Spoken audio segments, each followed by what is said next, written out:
Welcome, welcome, welcome. It is Friday, March 18th, 2016. It's almost like blink on that one. This is the SOS Show, the Super Organizer Show with James Lott Jr. Yes, and I am James Lott Jr., the Super Organizer. I just love how that works. Welcome and thank you for joining me this Friday morning. It is the day after St. Patrick's Day, one of my favorite holidays in the world, even though I'm not Irish. My mother is married to a McCullough, so I guess maybe I'm Irish that way. I don't know. But I do enjoy the holiday, but I couldn't enjoy it this week because I had something going on, which I'm going to talk about my thanks and gratitude. But as always, before I begin anything on this show, I have to stop, drop and roll. No, I have to stop and thank my esteemed, I'll give him some adjectives, esteemed engineer who helps me produce this show, Brian. Good morning. Good morning. How are you? I'm great. Oh, hey, let me mute you real quick. Hang on. You're muted. I'm back. There you go. I'm back. Right. That was just a fur ball. Hi. Good morning. If for people who have not followed James online, and I don't see why you wouldn't, James is coughing because he has a thing under his throat. I do. It's like on my neck. And, it might be stones or something. We're going to talk about that in my thanks and gratitude. But yes, I'm doing better. I was out of commission for a day or so. I texted you yesterday, as a producer does, and I was like, "Hey man, if you're not feeling good enough to come in today, just let me know." And he texted me back, "No, we're doing the show." That's it. I'm like, people need me. People need me. Yeah. He's committed to you guys as a leader and as a organizer, life coach who's looking to improve your life. Yes. Even regardless of how he's feeling. So take that into consideration and donate. Donate. Yes, you guys should know that my voice is important, and I'm going to keep it going no matter what. I'm going to let some stones happen to me, but we're going to talk about that in a second, of course. And he did check on me yesterday to see if I was ready or not. But I am here today, and I like to do my thanks and gratitude for this week. I'm going to start out with I had a medical emergency this week. And so many of you do follow me on social media. You guys have been so wonderful and great, and the messages. I posted pictures of what was going on. In the middle of the night, on Tuesday night, I had my throat started swelling up. Didn't know why. I thought maybe it was an allergy. Wasn't that. Apparently, after a day or so, and my good doctor, Dr. Lori, they deduced, after taking away all kinds of other stuff, that it is possibly stones in my throat. Like, what? In the what? It's like kidney stones, gallstones, and other things. It was like there's like these. They had a name for it, so I can't remember the name of the condition. But maybe some stuff calcified and became stoned, and actually made my throat really big. It was very hard, and you could feel stuff in there. It was really bizarre. It was like really bizarre. So, and it didn't hurt. That was one thing. It didn't hurt. I wasn't sick, but just it was scary. So they gave me a treatment yesterday, and I'm on this treatment. So I feel real good right now. No, but I feel good. And so and I see there's some results. How it looks like the swelling's going down. Maybe the stones are breaking up. So I have to wait for them to pass. So, but again, I'm not in any pain. So that's what I'm able to do the show. So I want to give a special thanks to my mama Benita, who stayed with me on the phone when I was freaking out. Kept me calm because I usually don't freak out. I'm a former nurse. I usually don't freak out, but I was freaking out. Thanks Dr. Lori for all her hard work and dedication to make me better. It just thank you everybody for all of that. And also to everybody, my friends and family for the nice messages and phone calls and texts. I didn't republicize it to everybody, but I kind of put it on some social media and people were talking to me. So thank you so much.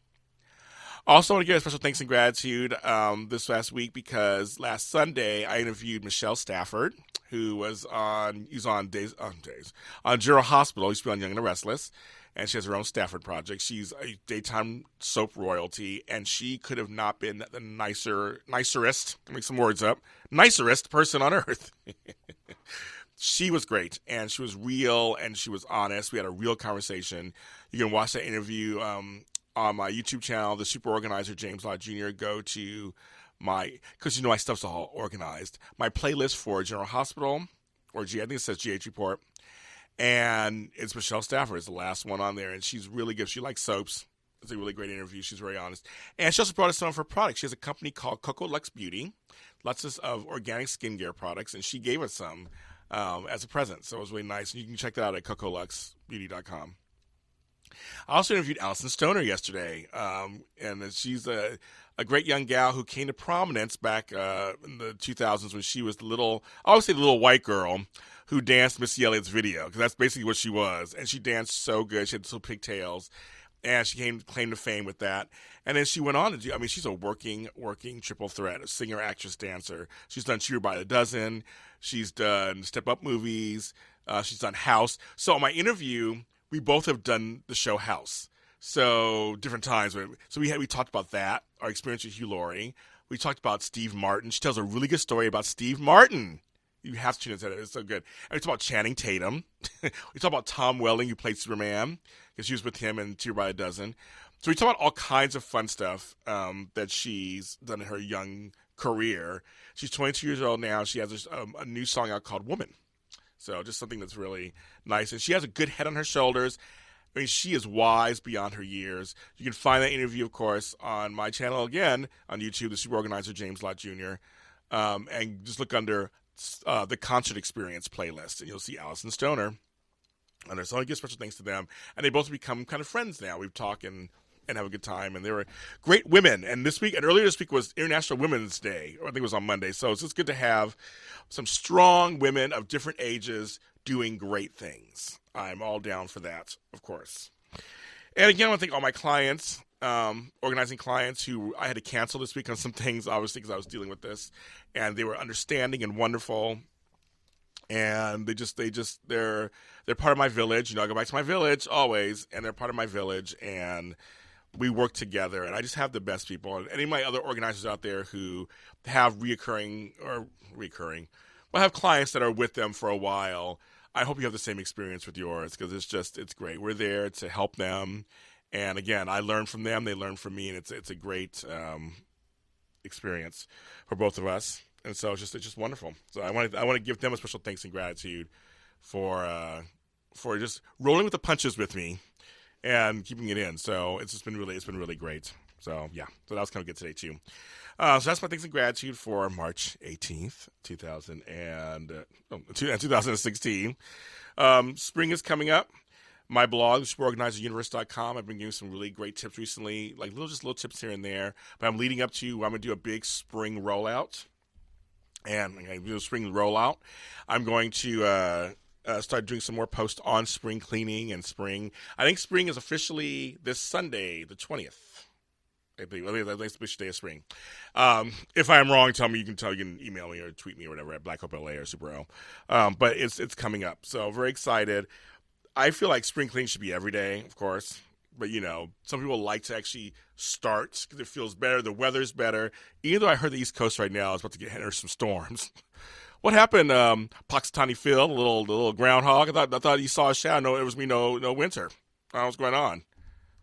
No, he died before he came out. No, he didn't die before he came out. I swear. No, he didn't die.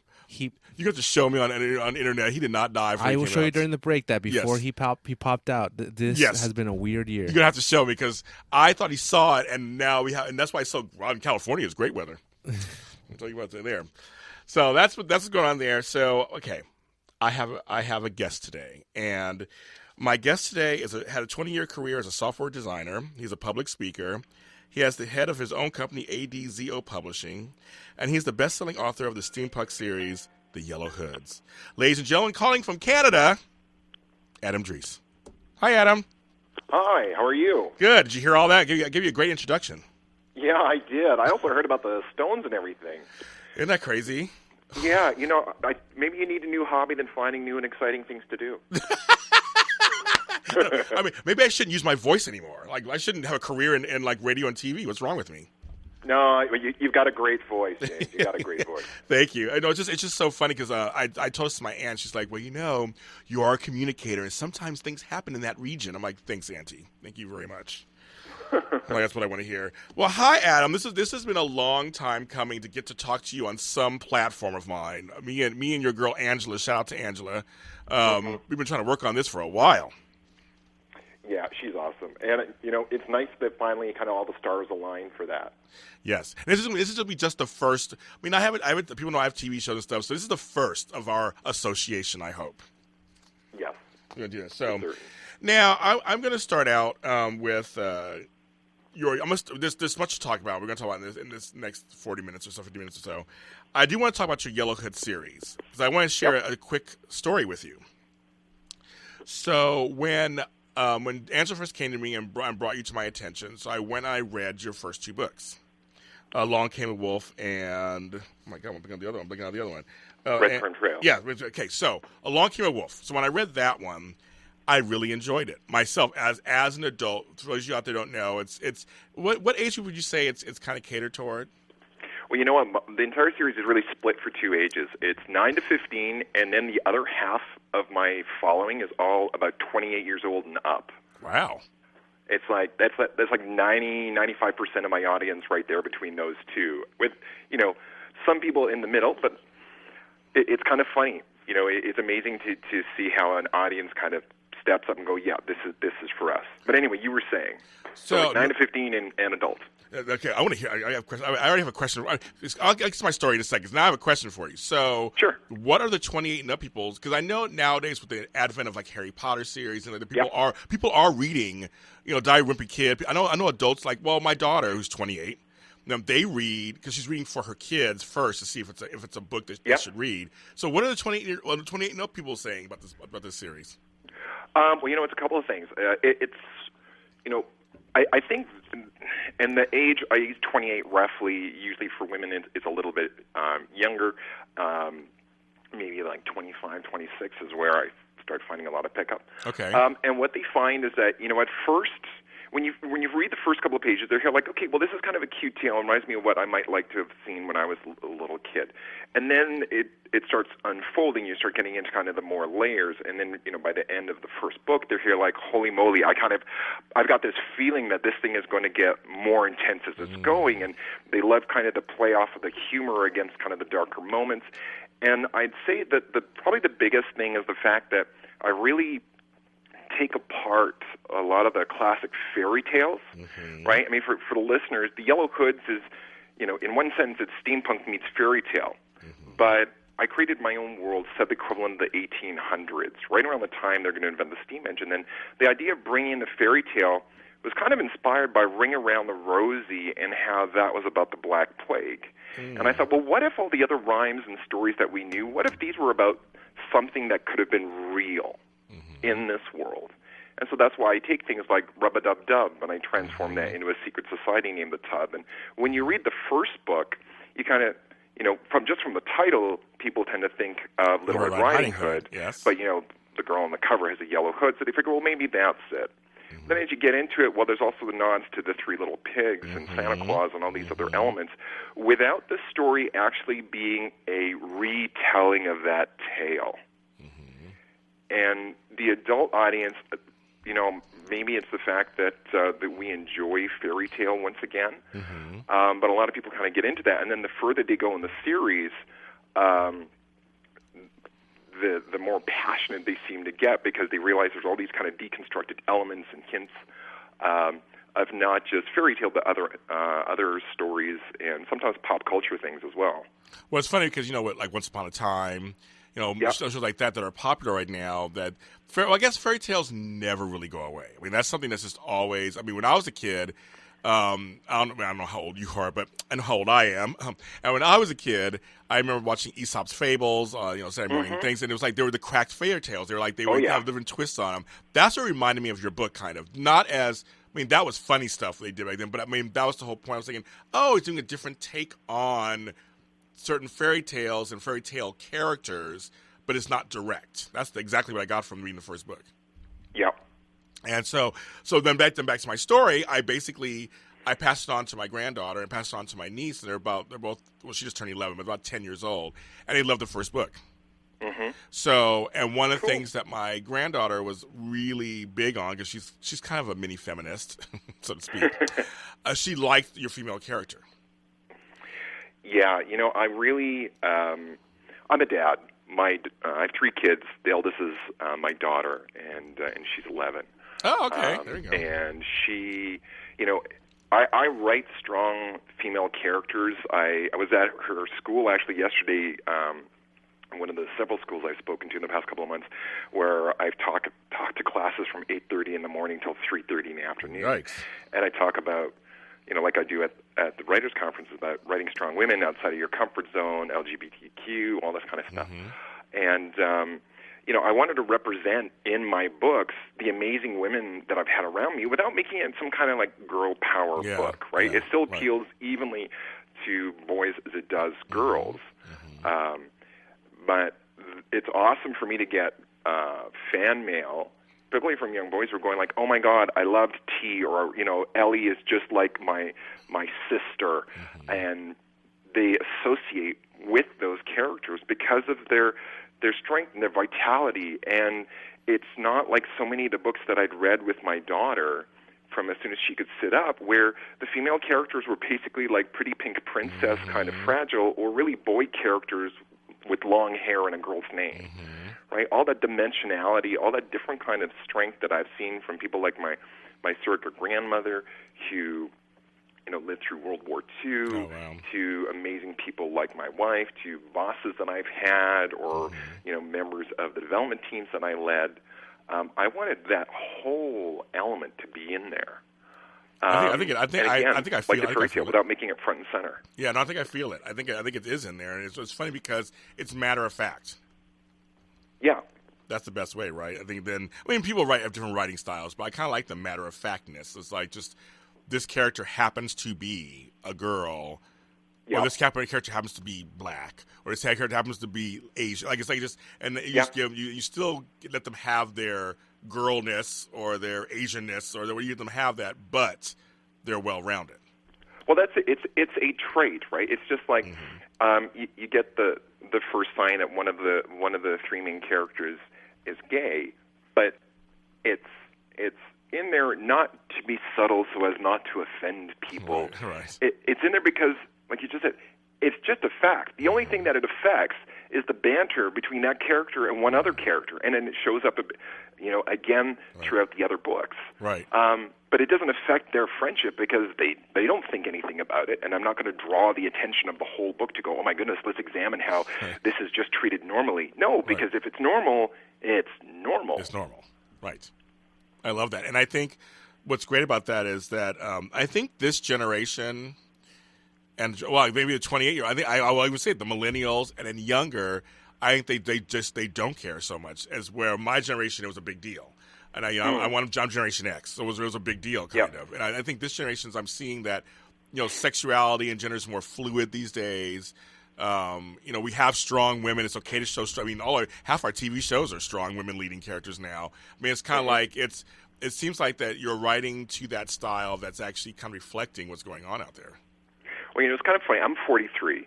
Oh, okay. You're my generation then. Okay. Yeah. So, the funniest thing for me was, look, when I was 7 years old, I grew up in Montreal, Quebec, and my three best friends, actually four best friends, I should say, at that time were two brothers whose parents had moved from India. Oh, wow. And so they were about 4 years older than me. There was my friend Franklin Tran. Okay. So, I've got Indian mix in there, I've got Asian. Yeah. And there was one, classic true white guy, freckles and the whole thing. And my dad's from Morocco, my mom's from England. So oh, wow. You're half Moroccan? So wow, how nice. Yeah, and so, I grew up in that kind of mindset. And then, you have that moment where you step out into the rest of the world and you're here like, what do you mean there's this racing? Like they've got kind of neat food that we can't seem to cook. Right. They look slightly more tan than I do, but, I have this kind of, what's the right word, cognitive dissonance. And so, in a lot of ways, I mean, it's amazing to see that kind of becoming, I guess, more and more the mindset with every generation. But the way in that I write, it's funny how you mentioned, it's like writing or catering to them. It just happens to be very much how I grew up, and you, as a writer, and the same thing with hosting a show, right? You get to influence society just a touch, but you want to put out there how you'd like to see things become. I agree. Totally agree with that. But it's funny. I mean, I have to ask you. I mean, because I don't know. Obviously, I'm from America. I'm not from Canada, and I've never been to Canada. Isn't it different there than here in terms of the whole racism issue? Wasn't it different though? Because we had the whole slavery thing happen. I don't know how Canada was. It was a little different. It seems more diverse up there than it does down here. Yeah, and it depends by regions, and all the dangers and traps of generalizations. Okay. But what I have found, because I've lived in Silicon Valley, I've worked for U.S. companies, I worked for Microsoft for a couple of years ago out of Toronto. I've spent a significant amount of time in the U.S. I think, there's kind of a joke that in Canada we don't see race, and then usually that comes along with a picture of somebody with, a winter hat on, scarf, glasses, literally we don't see race. Yes. But that's also not true. Okay. And I've run into that in a number of places. I think maybe the mentality is a little bit different in the fact that, let's see, I'm from an immigrant family. Yeah. Almost everybody that I knew is from an immigrant family. Oh, funny. Okay. My wife is one of the rare people that I know who one side of her family is sixth-generation farmers. Wow. Right? But almost everybody's kind of showed up, let's say, in the past 2-3 generations.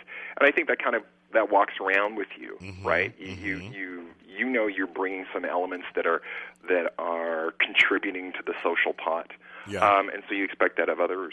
Yes. But we have our share of racism. I think it's just different. The perception for me is that on media, your media there seems more diverse. As a matter of fact, like your TV shows. That's one of the things that I notice in particular. But yeah. Yeah, that's really interesting. I want to. I didn't get to a whole racial discussion, of course, but I thought it was very interesting because when you said that, I was like, yeah, I just see the perception for me and all my friends here that Canada, you can watch Degrassi High, and they have everybody on there, and then I used to watch this program you guys had called Little Mosque on the Prairie, and it was a whole story. I used to love that show, and it just seems like it's very, just entertainment-wise, it seems much more diverse than America and stuff. We're trying to get there, of course, but it seems like it's more. Yeah, I think. I wish I knew the secret to that, and I hope that it's by a lot of people just kind of putting that contribution and trying to figure out, like, hey, look, we all showed up here. None of us kind of, there's not like some mass population that had been here for an extremely long time that was not done wrong by. So everybody's kind of got to figure this out. Yes. Whether that's Aboriginal folks and then trying to do right by them, and everybody else basically showed up as immigrants. The first peoples were there first. Come on, they were there first, and we all came of other ways. Yeah, and it's interesting because one of the things that for when I was writing the Yellow Hoods, you end up discovering a bit of Richies' origins, and for the listeners, he's clearly an Asian character in amongst really. Let's call it the equivalent of France. Okay. And you get his connection in kind of near the end of book 3, and then book 4 kind of brings some of that out.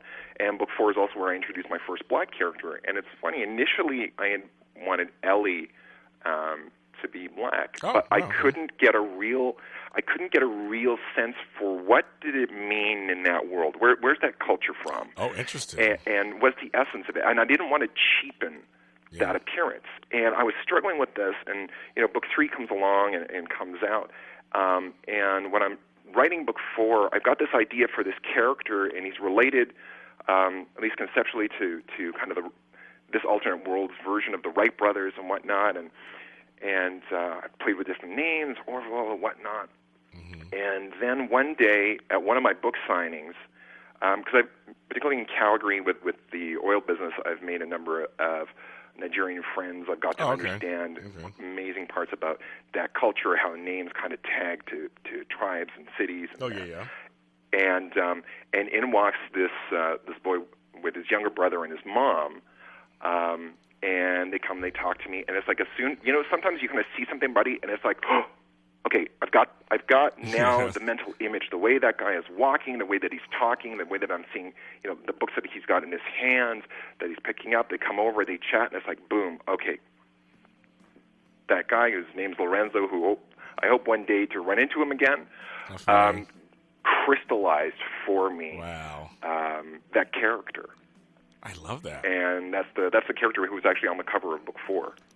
I love that. I love when that happens. I love when inspiration happens and it. Yeah, and it's like I ended up with this flash of kind of almost like a Russian Tsar era meets some elements of Nigerian culture, and then I was able to just start putting that down. Okay, this is what the country of Indiria is like. This is where they're going to end up at one point from a storytelling perspective. Okay, boom, I've got some of his character, what family means to him. Oh, this is awesome. Wow. Okay, Adam, stay on the line. We got to do some commercials. We stay on the line. So, folks are there. We're going to talk to him about more about his writing style, and his time management with having young children while he's a writer. This is the SOS Show on AdrenalineRadio.com. We'll be right back.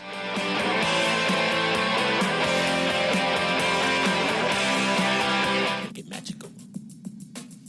What's up, Ruckus? Check us out. It's a sports wrap every Monday night from 7 to 8. Giving it to you every which way there is sports. That's football, basketball, hockey, NASCAR. We're going to give it to you here every week on Adrenaline Radio, 1680 AM. Wings! That's all we needed. Yeah. Chicka. Tell me where to go, man. Real Sports Show. Hi, this is Terry Crews. Actor, former football player, game show host, father of 5, and all-around big dude. I'm also an expert on drama. I know all kinds of drama. There's the good kind that comes with having a house full of kids. There's the bad kind like season-ending injuries. There's the necessary kind like having an agent in Hollywood.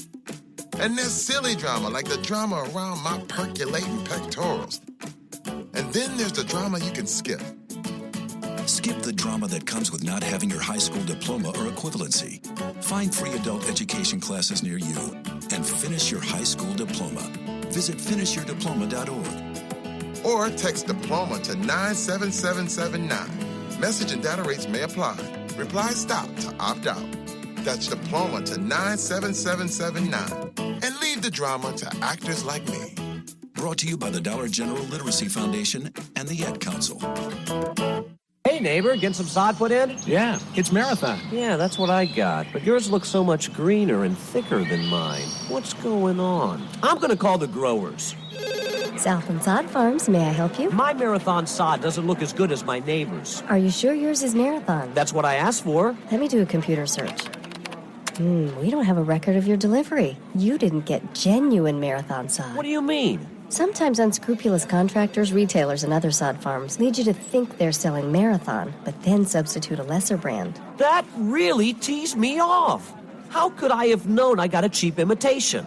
Look for the bold, genuine Marathon label on the sod pallets when they're delivered. Don't get cheated. Look for the genuine Marathon sod logo displayed by nurseries and landscape contractors in the yellow pages. Or call 1-800-4MARATHON for a free do-it-yourself video and authorized dealer list. That's 1-800-4, then Marathon. Or visit the website at www.sod.com.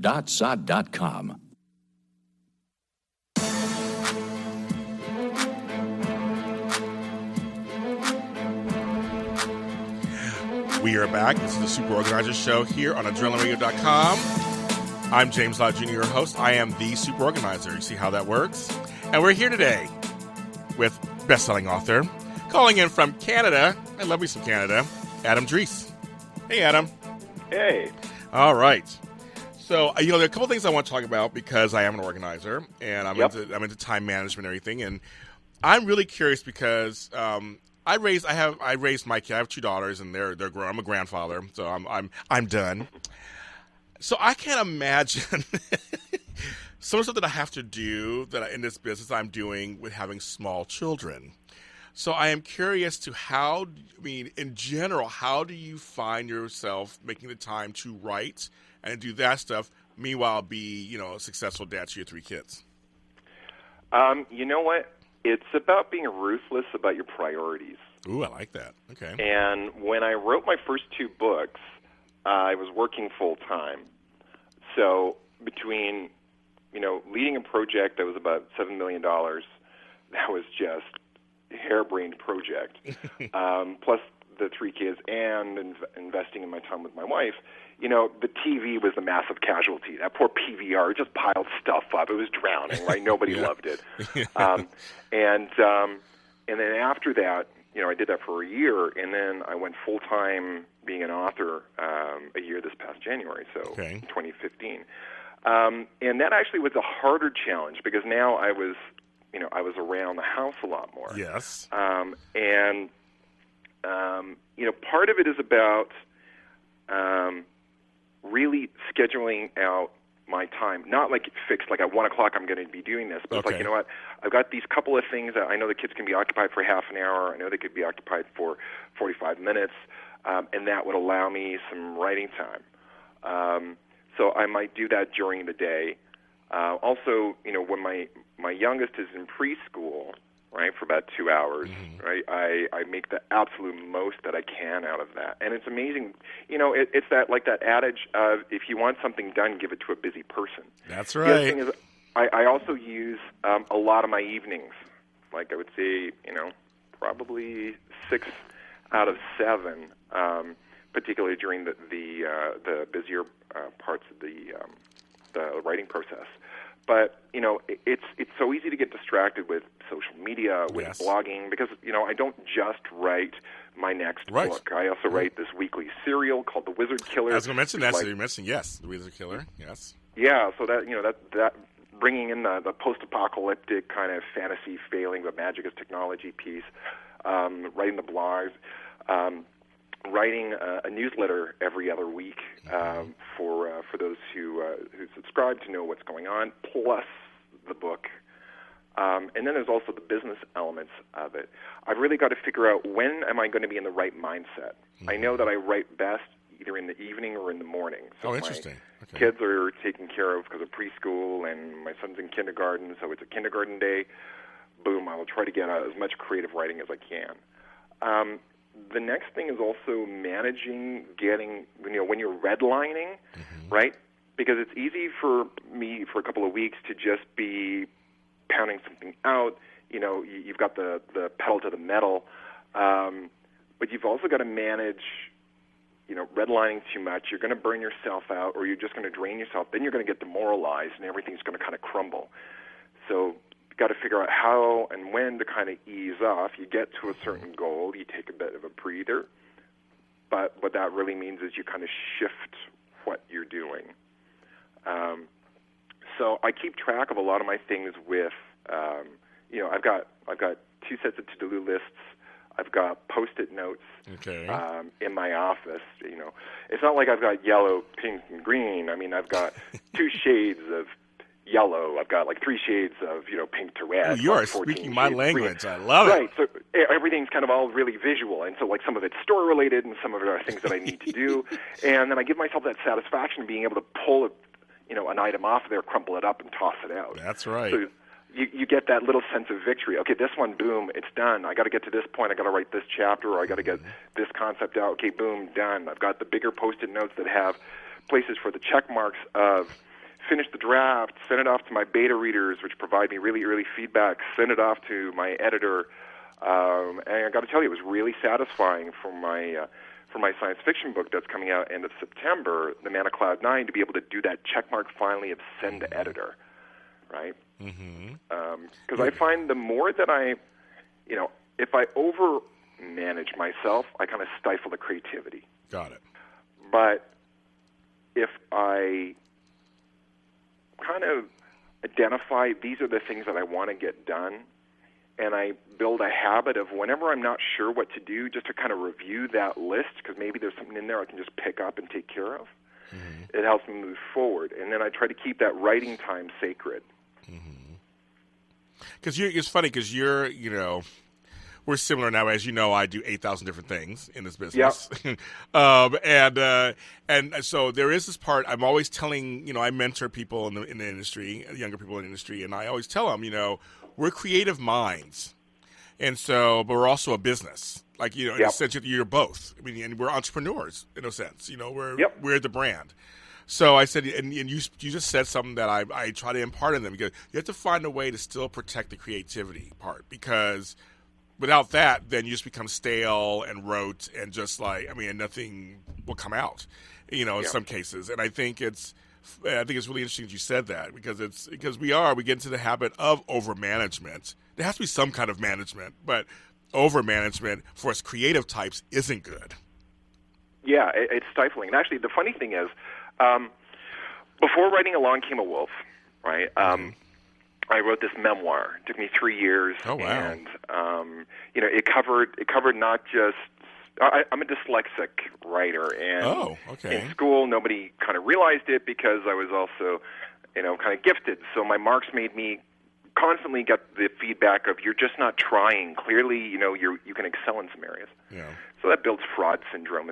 But the main things that went into that memoir were, in 2009, I had an appendix situation go sideways and leave me in horrible pain for 15 months. Oh, my God. And, because it had leaked all across. I had been apparently one of the small number of people who's immune to morphine. Oh, my God. So I knew God. pain when I woke up from the extensive surgery before I knew anything else. Oh, my God. Coming out of that, because I had a surgeon kind of roll the dice, go in, ended up finding a lot of scar tissue, cut it out. So I ended up with chronic pain that was a lot more manageable. And then 6 months later, I got hit with severe asthma and inflammatory disease. Oh, my God. And so and my wife was at home with our second kid. So that really kind of, you've got no emotional reserves. Yeah. We've downsized our house. You're fighting with insurance companies, all that kind of classic fun. Yeah. We do that up here in Canada as well. Yeah. Yeah. And I decided I was going to not continue my 25-year crusade of writing and doing nothing with it. I was going to change my life. Mm-hmm. And I decided, because I was that person who, if I have a side project going on and you call me up and say you need help with anything, I would drop my stuff and help you. Oh, okay. And when you do that enough, and I'm sure you know what I mean, yeah, I do. You start wondering if your ideas are just not worth it. Right. Like, why would you give them up so easily right. if you did that, right? Mm-hmm.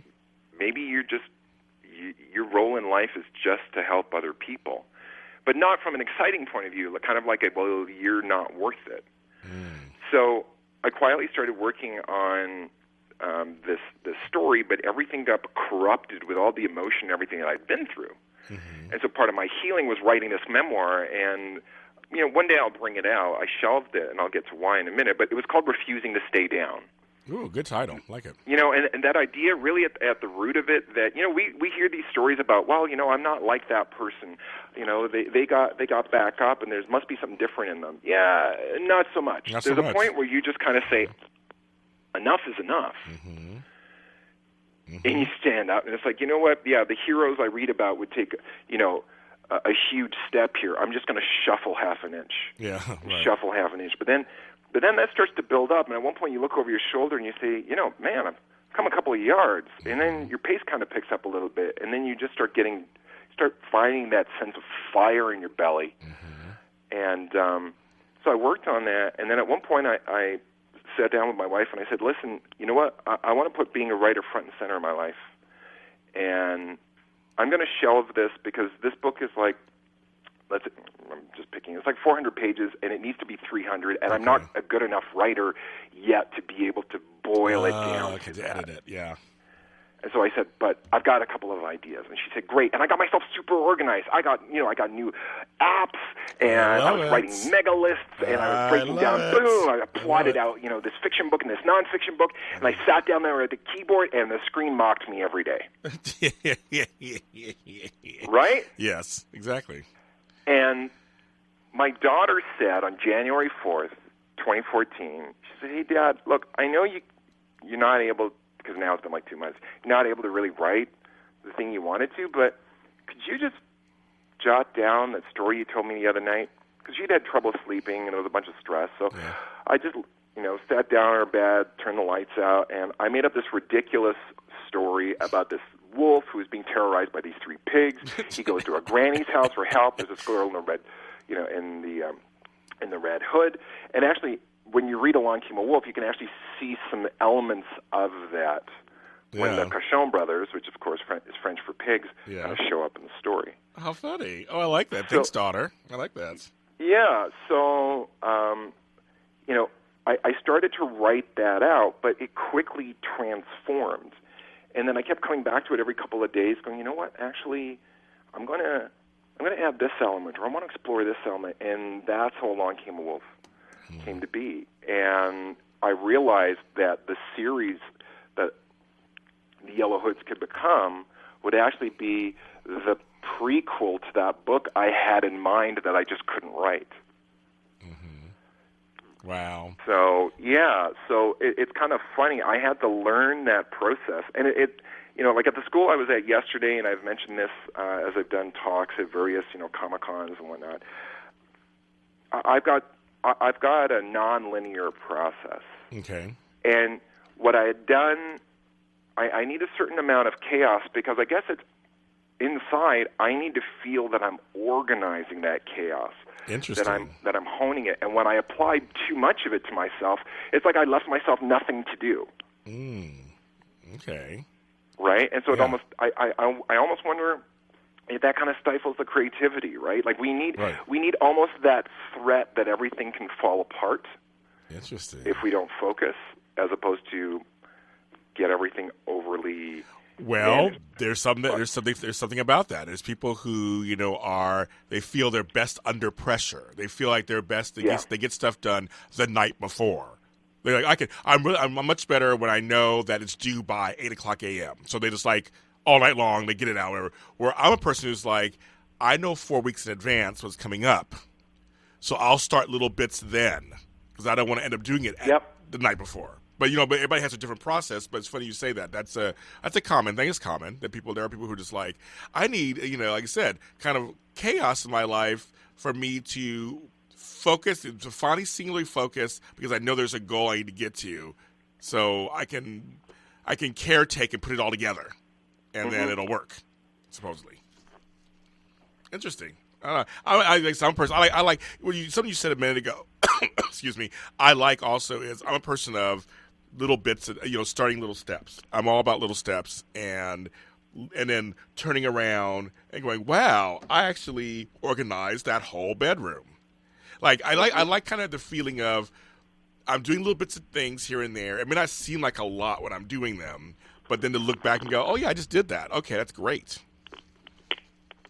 Well, I'm a big fan of that. So I always think little steps are good.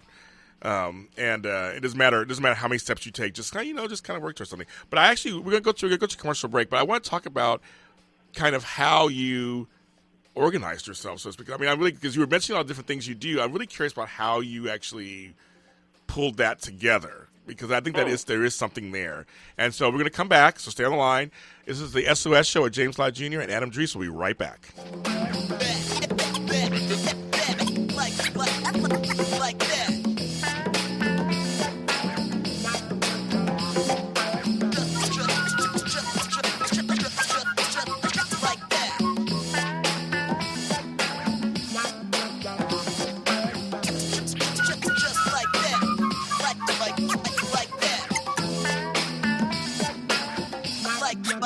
I adopted Bento in 2010 from a shelter. This cat makes me make art. He's always motivating me to draw pictures of him. He just is motivating artistically. He's my best friend, but a lot of people know him as Keyboard Cat. Keyboard Cat, YouTube star and shelter pet. Amazing adoption stories start in shelters. Start yours today. Visit theshelterpetproject.org to find a pet near you. Brought to you by Maddie's Fund, the Humane Society of the United States, and the Ad Council. Hi, I'm James Lott Jr. Do you feel like you're working harder, not smarter? Have you ever wondered how others get things done? Are you ready to invite change in your life? I've heard the SOS, and I'm here to help. Join me, James Lott Jr., the host of the Super Organizer Show, every Friday at 10 a.m. Pacific Standard Time, as my guests and I offer suggestions on how to run your life more efficiently. That's every Friday at 10 a.m. Pacific Standard Time, the Super Organizer Show, here on AdrenalineRadio.com. Follow me on Twitter at the SOS_show. Last night we put on an epic light show. Yeah, we did. The crowd loved us. We love the crowd. Wait, but there were only 4 people out there. Yeah, but did you see their 4 faces? All 8 of their eyes lit up brighter than ours. And we're fireflies. Yeah, we are. Hey, that one girl, she looked like she'd never seen glow-in-the-dark like this before, and we invented glow-in-the-dark. Yeah, we invented it. And we're going to be out here every night rocking out our light show at a forest near you. Woohoo! So come check us out. Check us out. And bring your kid, all ages show. Oh, but don't bring any of those glass jars, because they make us kind of nervous. Yeah, and I'm super claustrophobic. Whether you're rocking their world or they're rocking yours, some memories never fade. Come alive with the forest. Visit discovertheforest.org to find a forest near you and discover other cool things to do when you go, like fishing, biking, or even camping. Visit discovertheforest.org. See you later! Yeah, see you soon. Brought to you by the U.S. Forest Service and the Ad Council. Super Thrive, unique extra life, transplanting, and maintenance. Impossibilities made easy. 1,800 60 to 75-year-old trees dug up from grounds of 20th Century Fox Studios, stockpiled in weather for 2 years, replanted along city streets. The landscape architect and contractor reported not one sick or dead tree at any time. Only Super Thrive could have done this, or even approached it. Super Thrive. Ask for it by name at your local garden center or nursery. It's not just your garden. It's the way you live. And there's so much to know. But you have help. Bonnie Plants. Now with Bonnie's app, Homegrown, you can learn about veggie and herb varieties, track and record your garden with photos and notes, share on Facebook and Twitter, and so much more. How'd you ever grow without it? Get Homegrown with Bonnie Plants for iPhone and Android. The more you know, the better you can grow. With Bonnie. Time to tune in and log on with Behind the Lens. Join noted film critic Debbie Lynn Elias and a lineup of talented co-hosts and informed guests each week as she goes behind the lens and below the line. We'll take in-depth looks at films and filmmaking with the movers and shakers and up-and-comers of the industry, along with movie reviews, interviews, awards, festival coverage, specialty segments like Tech Talk and Classic Corner. Tune in to Behind the Lens every Monday, 11 a.m. Pacific, 2 p.m. Eastern, only on Adrenaline Radio.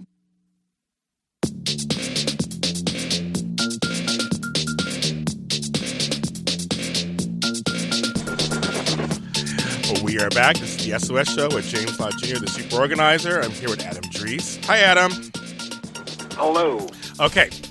So we were talking before the break about how you came up with the Post-its and everything. 'Cause I have another person who was on my show not too long ago, Angela Ramora, who is a big whiteboard fan.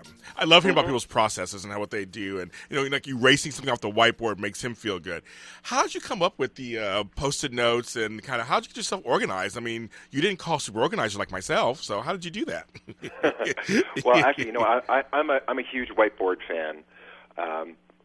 At one point, I think I had 4. But I found one of the downsides on the whiteboard, of course, is that after you've kind of got the main ideas, you've got to transfer them to something. Yeah. And I'm also a highly visual person, so I started this experiment. I tried a bunch of different things. I would try making notes on paper, and you got to flip back and you got to flip forth, and sometimes you got to, you have something that's 17 pages back. Yeah. And so that kind of linear back and forth mechanism didn't really work, at least as my everything, right? It could be part of my solution, but it couldn't be my entire solution. Got it. So one day, actually, I did this on a software project, and that's really where this came from. Is I just started making sticky notes and putting them on the board because I was dealing with a really complex issue, and I just wanted to be able to look at all the issues at the same time. Okay, got it. Now, what I do for a book is, and I was explaining this to students yesterday, right? I said, I've got this idea, and that is a 3- or 4-dimensional thing inside my head that is living and breathing and moving all about. And sometimes to take that and try to encode it into this alphabetic linear stream of characters, which we call writing, on the page is just not something we're able to do. So I'll take little pieces of it, a conversation, a moment, a thought, an object, and I'll write those down and I'll put those visually up on my wall. And then, it allows me to just walk around, walk past it, kind of change things up, group them, and start seeing what kind of ideas start coalescing. Okay. Now, from there, I'll also write snippets, which are, just little, sub-scenes, or maybe a really good paragraph, or maybe a page, and I'll put that in my in the writing software that I've got, which allows me to drag and drop stuff around. I use Scrivener and swear by it. Okay. And so what it allows me to do is start. I use both that visual element of get out some of the nuggets. I'll allow myself to write snippets as they kind of burst out, and then what I'll do is I really bring those together in my notebook by really doing a timeline and saying, where do these events kind of fit together, and do they? Okay. So, often in writing we talk about plotters versus pantsers. Right. Plotters being the people who kind of think things out ahead of time and kind of map everything out, and pantsers who fly by the seat of their pants. Right. Now I'm let's say 2/3 pantser, but I've had to learn. I mean, nobody wants a software architect showing up on a $100 million project going, I don't know what we're going to do today, but it's going to be expensive. Right. Yeah, you don't really trust that guy. No, you don't. Doesn't work. Not at all. So one of the things that I do is, I keep bringing that together with these timelines, and it'll also allow me to see what's missing. Okay, makes sense. And so that's one way in terms of I start organizing my thoughts, and bit by bit those Post-its come off because they're written into scenes, and then it's almost like I finally got the car to turn over, and I'm able to keep going. And I will regularly go back and forth between writing material or moving it around and writing out a new timeline, so that I can look at it from an organized plotting point of view. Does this kind of have a flow when I'm looking at the forest rather than the trees? And does it have the right feel when I'm writing it or reading it? Being able to look at the tree and the leaves on the bark. I'm a very visual person myself. So my mother always makes fun of me because myself and my dad, we both have Post-it notes. We're big Post-it note people. And I have to see everything, especially with all the 8,000 things that I do. I have to have it in front of me. And I'm also very much a note taker. I'm always taking notes. My first book's coming out this year. I'm very excited. I haven't really made any major announcements yet, but it's coming out this year. It's a lifelong dream to have a book come out. I've been a writer since I was like a 5-year-old.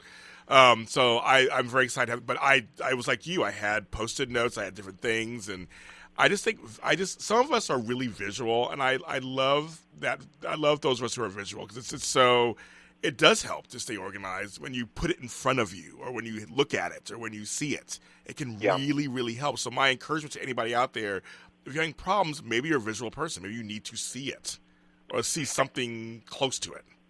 Yeah, and the neat thing is I find it very freeing. Yes, me too. Because I don't have to worry and walk around, between those Post-its and, doing reminders. It'll remind me in a week, remind me in 2 days.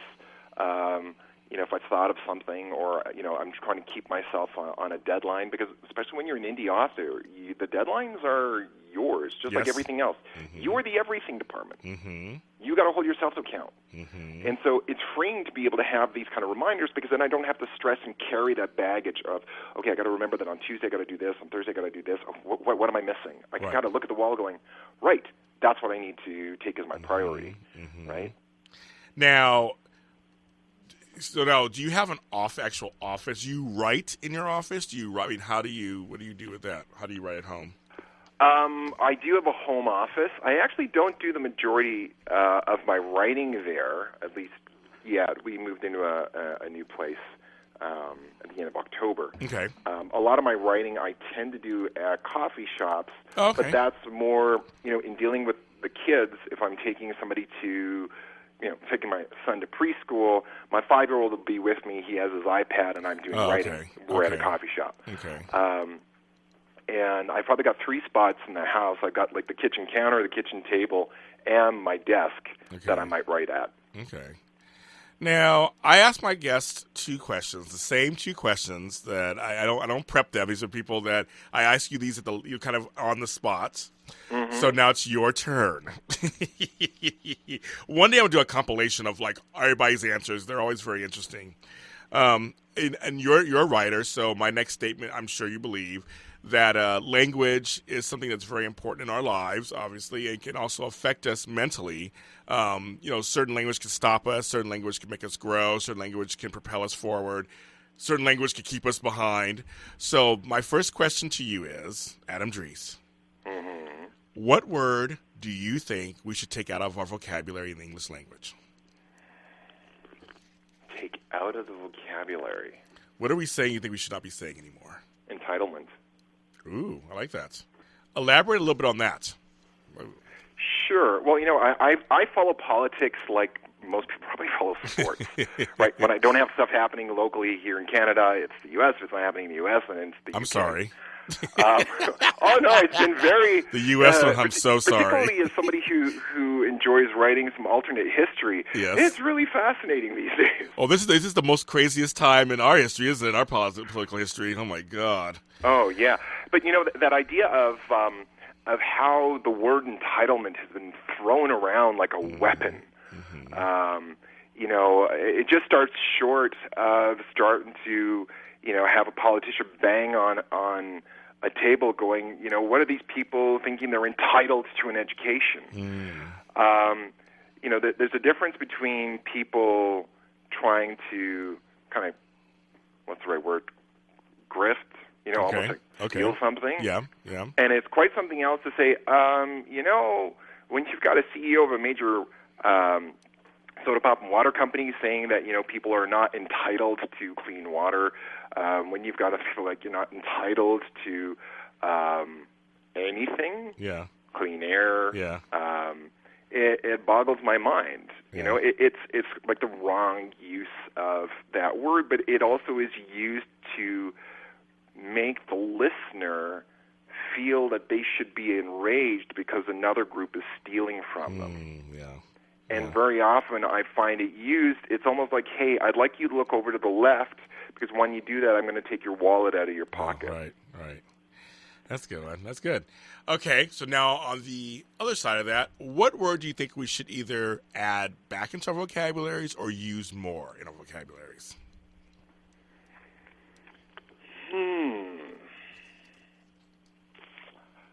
Well, not to create too much dead airspace. That's why I do. I don't want to prepare people. I want people to just think. I was curious what they think. I want to do it. I'm taking after James Lipton Inside the Action Studio. I always ask these kind of questions at the end because I don't want people to think about it. I want people to kind of like what comes to mind for them. Your first one was really good. It's kind of funny. The word that actually jumped to mind, and I have a vague idea. The actual word was lovely. Okay.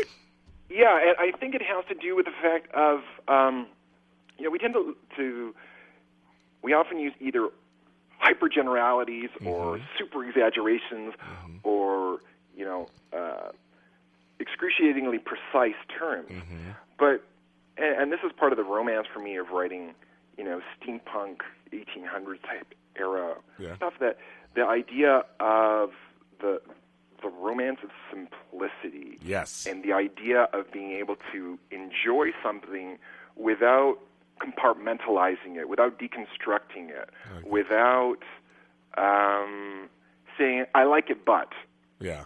Right? To be able to be unconditional. I thought that was lovely. And being able to have the courage to just say, it's kind of putting yourself out there. Right? Yes, I like that. Well, on that note, we have to end the show. We're going to end it on lovely. This was a lovely time with you, Adam Dreece. I'm going to end it on that. I love because that's a word I like. There's a song called "It's Going to Be a Lovely Day" by Bill Withers. It's a great song, and I just like that. I like that word. So we're ending on that. Adam, I want to tell you, I love your website blog. It's so organized and so neat and easy to navigate. Oh, thank you. Folks, go to AdamDreece.com, the Wizard Killer series, all his stuff. Everything you need to know about him is on there, and I'll post it on the Super Organizer Show page on Facebook. Adam, thank you so much. And we have to talk again. We have to talk. Your open invitation. We got to talk again. Completely. Thank you so much. You have a great weekend. Thank you. You too. Thank you. Bye. Oh, my God. So that was great. So that was Adam Dreece. He is a writer, and thank him for being on the show today. Next Friday, I have my friend and my former co-star on my Edition Days After Show on AfterBuzz TV, Mark J. Friedman. He's going to be in the house. I'm so excited. You guys are going to love him. We're going to do the Random Show, which we've done before with Frank Moran. It's going to be a fun time. Can't wait. Go to the website, superorganizershow.com, superorganizeruniverse.com. The Facebook page is Super Organizer Show, which you can find it there. Also, on Twitter, we're at the SOS_show. And you can follow me at James Lott Jr. on most things and Black Hope LA on Twitter. Have a great weekend, and I will talk to you guys next week.